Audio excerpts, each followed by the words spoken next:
All right, what's happening, y'all? It's your boy Rico from RicoScores, and Rivera has spoken, man. He said a lot of interesting things in the press conference that he had, I'm not even sure, an hour ago at the time that I'm recording this, man. He said a lot of interesting things. First of all, he gave an update on first-round pick cornerback Emmanuel Forbes, and the fact that his elbow injury is significant enough to where he's probably going to be out for a while, and depending on what doctors say, you never know. I mean, should we just go ahead and rest him for the rest of the season? All of that type of stuff. Also, Rivera expounded upon some of the changes he's going to bring to the defense now that Jack Del Rio's gone, how he's, you know, trying to get players to think less and do more, all of that type of stuff. We're going to dive into that.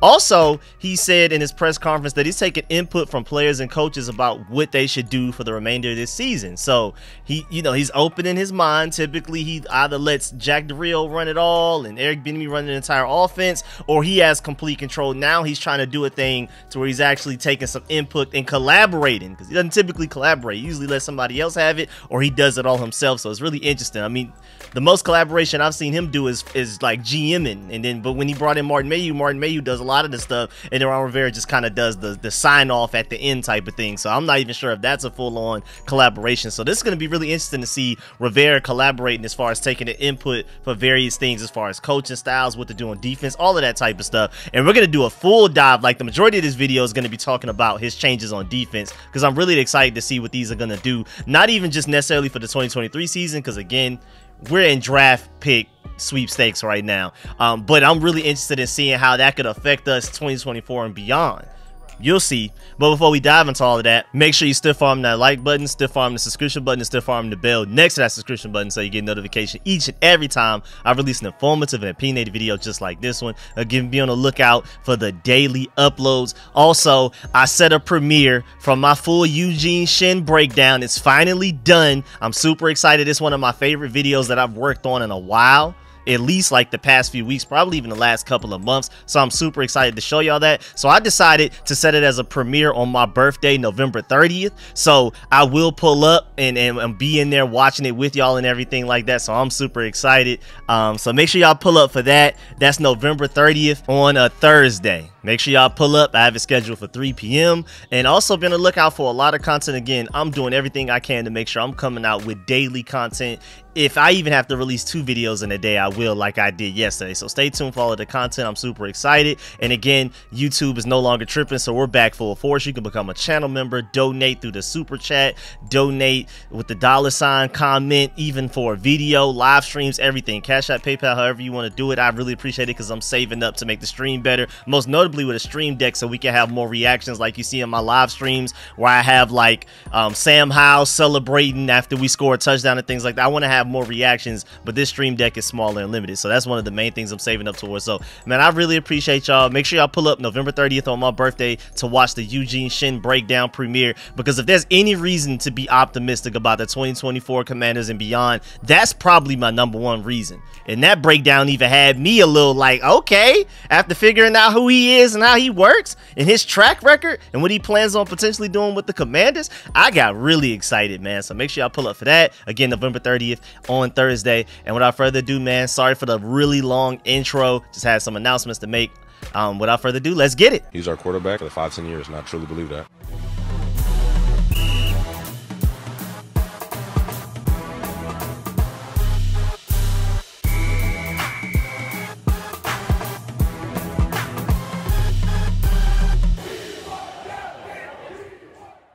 All right, so first of all, Ron Rivera did announce that cornerback Emmanuel Forbes has a pretty significant injury to his elbow, and they'll see based on doctor recommendation when he'll be able to come back, which sounds like he's definitely like 99% chance not playing against the Dolphins. And then just looking at the rest of the schedule, we play the Dolphins. Maybe that bye week buys them enough time to be ready for the Rams, but maybe it doesn't. And then maybe we're going into the Jets game like will Emmanuel Forbes play now. And then if we get to like the 49ers Cowboys games, it's kind of like maybe it's not even worth rushing them back. That may potentially affect how he plays next season, him potentially missing this upcoming offseason. And Lord knows he needs it. The way he performed this year, he needs as much off-season reps as he can get. So I'm not even sure if it's worth him getting any lingering injuries, any long-term injuries, trying to force him to bring it back sooner than he should. Now, if he's fully healthy, 100% ready to go, throw him out there, because I'm in full-blown evaluate the young guys mode right now. Full-blown. I want to see everybody out there as much as possible. I even want to see guys like Jahan Dotson in the season strong. That's my main message to a lot of these young guys, or even some of the veterans like a Casey Toohill or Khalid Hudson. Their contracts are ending after the end of the season. Even Curtis Samuel, Kendall Fuller. If you want to be a part of the burgundy and gold next year, Sadiq Charles, even though he was hurt, we'll see if he ends up coming back at some point this season, even though I doubt it. I want to see a lot of these guys finish the season strong. And so even if you're a younger guy like a Jahan Dotson or Emmanuel Forbes, that's really highly unlikely going anywhere else than the Commanders going into the 2024 season, you're more than likely here for the long run, at least in the season strong, so you can have some confidence to build on going into the next season. So I'm looking at a lot of young guys. Chris Paul at left guard, Samuel Cosme at right guard, Jahan Dotson at receiver, even, Jamison Crowder, again, some of the veterans, Jamison Crowder, Kendall Fuller, Curtis Samuel, Casey Toohill, whose contracts ended, Antonio Gibson, your contract is ending after this season, Cameron Curl. Give us a reason to pay you big money. You should be auditioning for the next Josh Harris and Eugene Shin organization, the way that they want to set the burgundy and gold up, the way that they envision the burgundy and gold going. You want to audition for that role, for a role in that that future of greatness, because again, that Eugene Shin video y'all will see, man. I'm really excited. We'll see what happens with the next GM, next head coach, defensive coordinator, and all that type of stuff. But hey, man, you have nothing but time. You have like what, 5 games to go out there, including a bye week in between, to go out there and show what you can do. And I feel like if anything, get some teaching tape together. Even if you don't look perfect out there and you're not necessarily doing the best job to audition for the next regime that's coming in for the burgundy and gold, at the very least put out some teaching tape, especially for these young guys, to where, like, I love the fact that Quan Martin was one-on-one against CeeDee Lamb. He got killed for a touchdown, even though I would argue it was a push-off by CeeDee Lamb, technically an offensive pass interference, but it is what it is. I'm happy that even though he got beat on that play for a touchdown, at least he's out there getting the reps, those meaningful reps in meaningful games against high competition, rather than guys that aren't afraid of embarrassing you. CeeDee Lamb has no reason to hold back against Quan Martin, whereas like our guys like Terry McLaurin and those guys, they may try to hold back a little bit in certain ways to not potentially injure him or embarrass him too bad or anything like that. There's a little level of caring, there's a camaraderie there.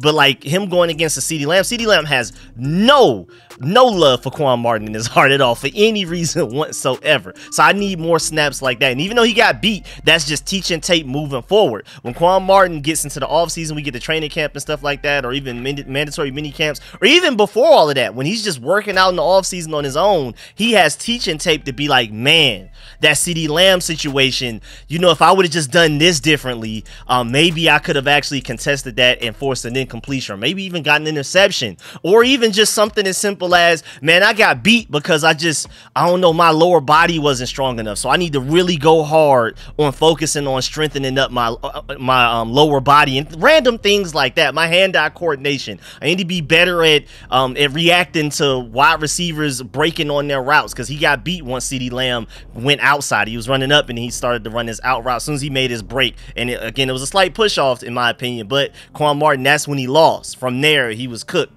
for a touchdown. So it's just like little things like that. I want to see these guys playing as many snaps as possible, especially the younger guys. I want to see Quan Martin out there as much as possible, especially with Emmanuel Forbes hurt. And I want to just see all of these guys finish the season strong, for, if anything, just their pride and some confidence to take into the offseason. Like, yeah, man, I know we finished the season terribly as a whole, but me as an individual, I did my thing going into that next season. I'm feeling good about myself going into the 2024 season. So I want to see a lot of that. So that brings me back to my original point. If Emmanuel Forbes is healthy enough to play him. But if there's any like hesitation or you got to think about it, it's not worth him being hurt long term and it affecting his off season. I really wouldn't like that, because he suffered the injury against the Giants and he didn't play at all against the Cowboys. It's quite likely he'll miss the Dolphins game. We have a bye week, and then you never know about the Rams, Jets, 49ers, or Cowboys. Now moving on. Rivera also said that he sought the input of some players over the last few days. Ever since he fired Jack Del Rio, he's been more so trying to get input, especially on the defensive side of the ball, but probably just the overall team. He said, quote, "You most certainly want to make sure you talk to specific guys, and that's what I did on Friday and on Saturday, and then today. We'll continue to take input from those guys, but also, more importantly, talking to the coaches, listening to the position coaches, and kind of getting some feedback from them as well, and just going from there," which is really interesting because it just sounds like we weren't doing that at first, apparently. Oh wow, the Houston Texans just claimed Eagles Derek Barnett off of waivers. They're really trying to get this playoff push going. I respect it. Salute to them. But yeah, man, that's just really interesting that Ron Rivera wasn't doing that at first. That sounds like that's something we should have been doing. So that's one thing that's kind of weird. But now that we are doing it, I'm happy to hear that we are actually doing something like this. I feel like it should have been done, but at least, you know, better late than never type of thing. So that's really interesting though, because again, Ron Rivera, like I said, the intro doesn't normally collaborate. He either lets somebody else completely run the show or he completely runs the show. And at best, he'll maybe sign off on something, but he's not just going back and forth collaborating, taking a bunch of inputs. And Ron Rivera just doesn't seem like a suggestion box type of guy since he's been here at the very least. I don't know how he was in Carolina, but since he's been here, it's either been all him or almost none of him. But now it seems like he's going to do more of a collaborating thing, and I'm really interested in seeing what comes out of that. We have 5 more games with a bye week in between to see what if those produce fruitful results for us. I'm really interested in seeing how that works, even though I'm pretty sure Ron Rivera is gone up out of here no matter what. After the end of the season, it's really interesting that he'll help lay some groundwork for where this next head coach, defensive coordinator, GM can kind of get a good look. We'll talk about that later. We'll talk about that soon. Well, next up, Ron Rivera did say that last Friday some things will be different with the defense, aside from the defensive coordinator change. Among those things, paring down the defense, making it simpler, less complicated, eliminating some checks to allow players to play fast, and creating more movement up front to try and get more one-on-ones for the defensive tackles. So those are like the main 3 things. I'm really excited about that. I'm not gonna lie, like paring down the defense, making it simpler. Just basically, he ultimately wants to make the defense simpler and easier to understand and allow players to think less and move more, which is something I've been screaming for a while. That's something we need to do. We have all of these so-called athletes, freak athletes, guys that are faster and more explosive than somebody they size should be. But it hasn't necessarily felt like it's mattered because they're doing too much thinking and less reacting and moving. They've been a little bit more reactive than proactive than they should be.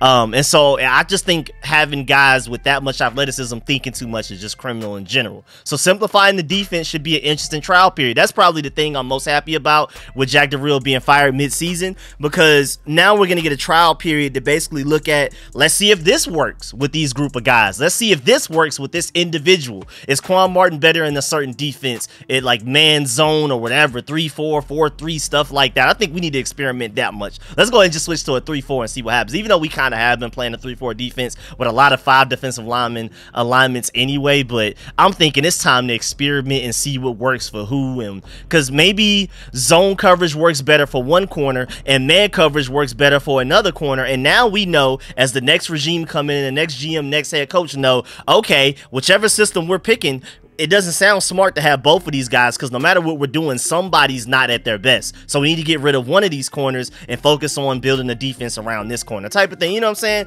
So I'm really excited about Ron Rivera experimenting a little, taking in some feedback from players, from positional coaches, and we just let's try stuff.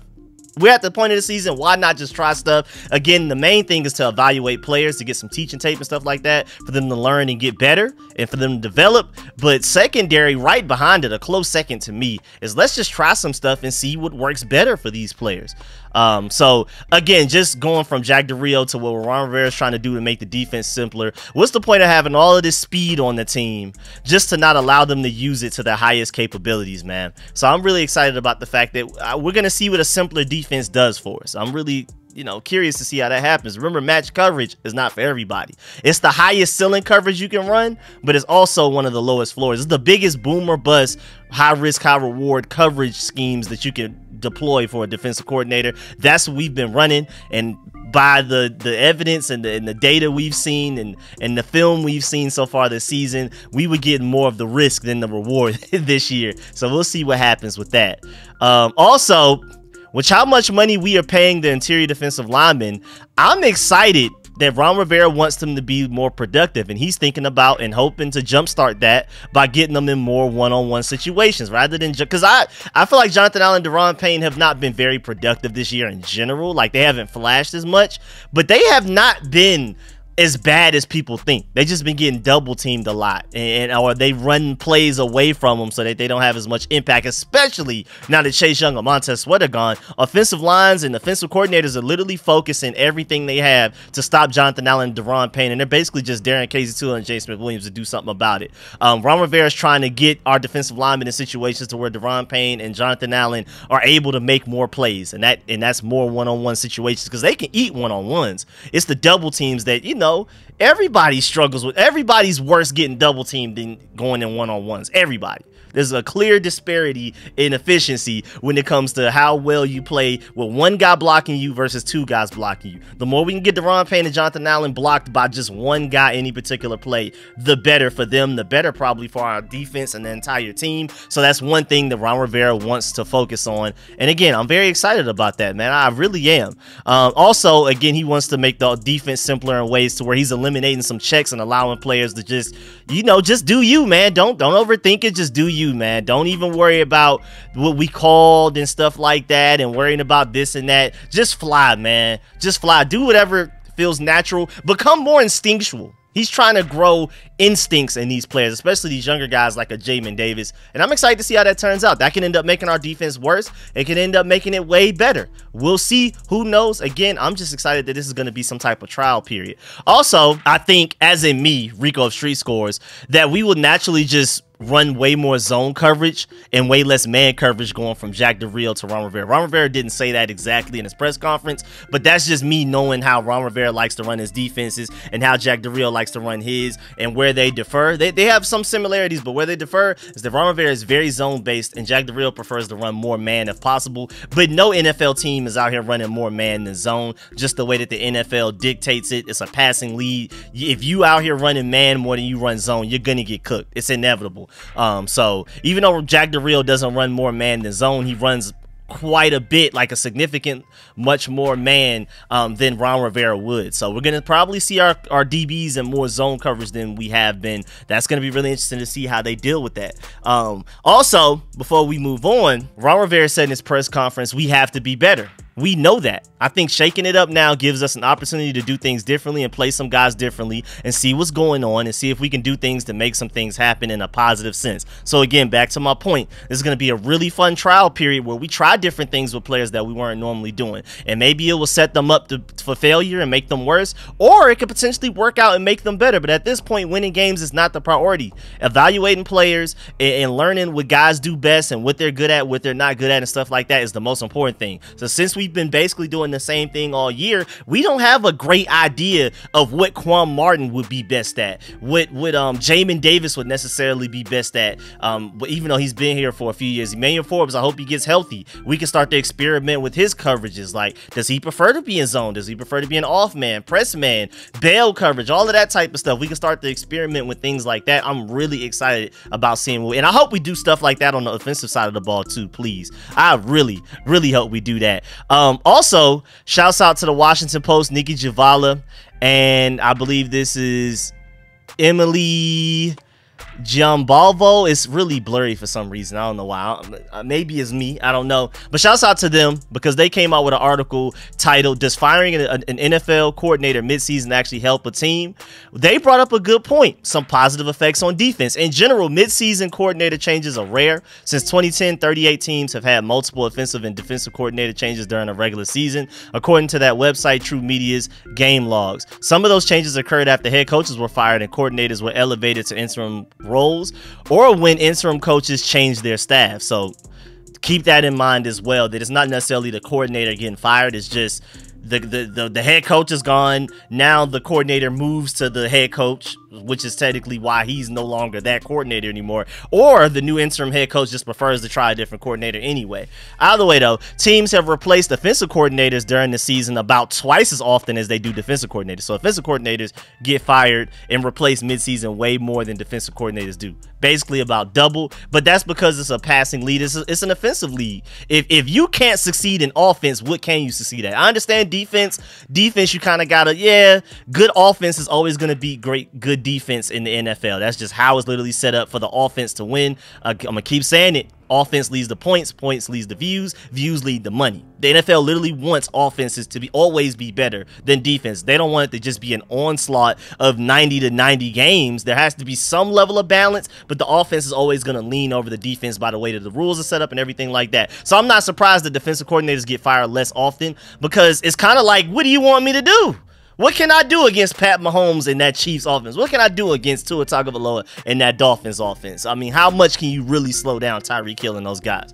But it's on the other hand, offensive coordinators is like, boy, you're not scoring points in this NFL, where it's like probably the easiest to score points in NFL history. Boy, you better you gotta go, man. But moving on, this season, 3 teams have fired their offensive coordinators: Las Vegas Raiders Nick Lombardi, the Buffalo Bills Ken Dorsey, and the Pittsburgh Steelers Matt Canada. And you could argue Matt Canada was probably the worst coordinator in the NFL. That was a fun thing to watch as a Georgia Bulldog fan, seeing George Pickens, Broderick Jones, and Darnell Washington. And then I have a Steelers fan friend too. He was complaining about him every week. He celebrated like he won the Super Bowl after Mike Canada got fired. So that's funny. And 2 teams have changed their defensive coordinators. In addition to Jack Del Rio, the Bears got rid of Alan Williams. Well, he resigned in September. That's really early for a defensive coordinator. That's crazy. But changes on the defensive side appear to have had more of a positive effect according to some performance metrics. From 2010 to 2022, just 8 teams had multiple defensive coordinators in a season while maintaining the same head coach. In only one instance, the 2012 Philadelphia Eagles, did the team's defense regress significantly in major statistical categories, per True Media. For the most part, replacement defensive coordinators helped their units improve. Most teams held opponents to fewer yards per game and allowed fewer points per game after an in-season change, in addition to tallying a better average defensive expected points added. So, apparently, if you still want to win games this season for the Commanders, good news is, you know, changing defensive coordinators mid-season more times than not, the vast majority of the time, actually makes that defense better moving forward. But of course, we also have injuries. FL Bada is on IR. Fedarian Mathis is nowhere to be found, even though he's fully healthy. And Emmanuel Forbes is even banged up right now. So we'll see how that goes. But that's really interesting. And to me, I honestly think Rivera is doing us a favor by trying some different things with the defense so we can get a better chance to evaluate our players, like I spoke about with the Quan Martin example and all of that type of stuff. And on top of all of that, we are going against one of the best offenses in the NFL from here on out. Literally, other than the Jets game, we're going against some top tier offenses. So Rivera is about to help a lot of these defensive players, especially the younger ones, get some teaching tape out there to be ready for the next head coach and defensive coordinator and staff, for them to look at and be like, okay, Quan Martin, in this situation, Forbes in this situation, Jamin Davis, Khalil Hudson in these situations, you were better at this, you were worse at that, and we'll build the defense around that. We're going to try to get the most out of these players and try to hide your deficiencies. We're going to do the best job we can with that. So, hey, man, I'm really excited about that being a real thing. Also, has nothing to really deal with nothing. But in the same press conference, Rivera was asked about Frank Reich being fired by Carolina after only 11 games. He said, quote, "That's not my department to talk about," unquote. And I'm trying to figure out, like, what did you want him to say? Like, what was he going to say there? Honestly, like, what was the expectation? What kind of reply were you expecting? I didn't even understand the point of asking him that. Maybe that was just like a jab from the reporter that asked it, like, hey, man, you might be the next head coach fired. That's the only thing I could think of. I don't know what you thought he would have, what kind of input he would have had on that in the first place anyway. But yeah, man, that's the end of this video. Please stiff arm that like button, stiff arm the subscription button, and stiff arm the bell next to that subscription button so you get a notification each and every time I release an informative and opinionated video just like this one. Already gave y'all a big rundown in the intro, but just make sure you pull up on my birthday, November 30th. That's a Thursday, for the 3 p.m. showcase premiere of the Eugene Shin breakdown. It's like a 30-minute video video breaking down everything he's bringing to the Commanders and why I'm just extremely excited, man. This may be one of our most important pickups in the past few years, dog. I'm telling you. So stay tuned for that. And if you want to support the channel anyway, please do so. Saving up for another stream deck, a better stream deck, so we can have more reactions during the live streams while we're watching games together and all of that type of stuff. And of course, make sure you get in the comment section. Let me know how you feel about everything discussed in this video. I'm gonna try my best to read and reply to everything, but I'm just super busy. So man, I really appreciate y'all. Stay tuned. I'm gonna catch y'all later. I'm out.